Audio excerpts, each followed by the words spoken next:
যে গরমে মানুষ ফ্যান ছাড়া 1 মিনিট থাকতে পারে না, সেই গরমের মধ্যে আপনার আমার মা বোনেরা চুলার আগুনকে সামনে নিয়ে ফ্যান ছাড়া পাকঘরের মধ্যে, রান্নাঘরের মধ্যে দিন রাত রান্না করেছে আপনাকে আমাকে খাওয়ানোর জন্য, আপনাকে আমাকে খাওয়ানোর জন্য। প্রশংসা তো জীবনে করেই নাই, বদনাম করতে, দোষ ধরতে ছাড় দিই নাই। অনেক মা বোনরা দেখবেন সারা দিন শ্বশুর বাড়িতে কাজ করার পর নাম পায় না, কিন্তু তরকারিতে যদি একদিন লবণ কম হয়, শুনি নাই আরো জোরে, আর যদি ভুল করে তরকারিতে চুল পাওয়া যায়, 17 বছর ধরে রান্না করে খাওয়াইছে।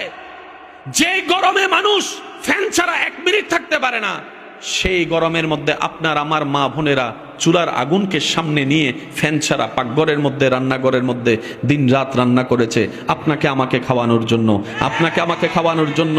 প্রশংসা তো জীবনে করেই নাই, বদনাম করতে, দোষ ধরতে ছাড় দিই নাই। নিজের টাকা দিয়ে যখন রেস্টুরেন্টে খেতে যায়, খাবারও খায়, টিপসও দেন, আবার বাইরে এসে স্ট্যাটাস মারেন।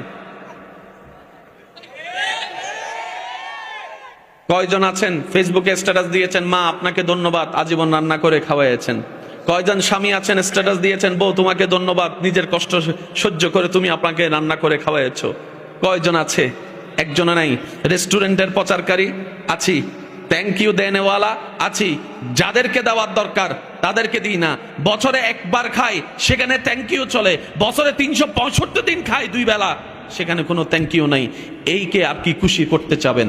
এইদেরকে আর কি খুশি রাখতে চাইবেন? ইমানদার ভাইয়েরা, মনের কানটা প্রস্তুত রাখবেন। প্রথম অনুরোধ আপনাদেরকে করেছি মনের কান দিয়ে শোনার জন্য। আপনি আমি যাদেরকে খুশি রাখতে গিয়ে সারাটা জীবন ব্যয় করে দিচ্ছি, দিন শেষে দেখা যায় সবাই জিরুর কোঠার মধ্যে বসে আছে।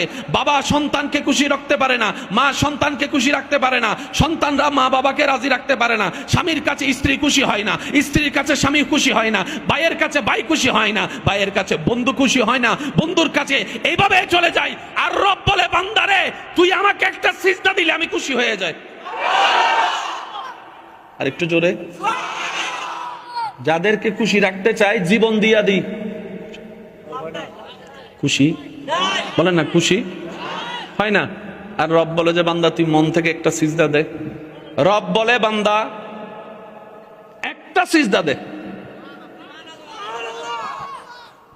শর্ত হচ্ছে ওই সিজদাই তোর কপাল মাটিতে ঝুকার আগে তোর দিলটা যেন আমি রবের প্রেমের দরবারে ঝুঁকে যায়। শর্তটা দেখেন, কাজটা অনেক সহজ মনে হচ্ছে, একটা সিজদা। এটা আবার কেমন কথা, একটা নর্মাল কথা, সিজদা একটা দিলেতে হয়। রব বলে যে না, সিজদার শর্ত একটাই, কপাল ঝুঁকবে পরে, নাক ঝুঁকবে পরে, হাত ঝুঁকবে পরে, হাঁটু ঝুঁকবে পরে, পা ঝুঁকবে পরে, শরীর ঝুঁকবে পরে, মন ঝুঁকাই দেয় আগে, মন ঝুঁকাই দেয় আগে। এবার সত্যি করে বলেন, আমি আমার সিজদা সম্পর্কে জানি, আপনি আপনার সিজদা সম্পর্কে জানেন। যার যার পক্ষে সত্যটা একটু উত্তর দিবেন। আপনার আমার সিজদার মধ্যে কপাল ঝুঁকে কি ঝুঁকে না? হাত ঝুঁকে কি ঝুঁকে না? পা ঝুঁকে কি ঝুঁকে না? নাক ঝুঁকে কি ঝুঁকে না? মন ঝুঁকে? মন ঝুঁকে? মন ঝুঁকে? মন ঝুঁকে? এই প্যাঁচ লাগছে এই জায়গায়।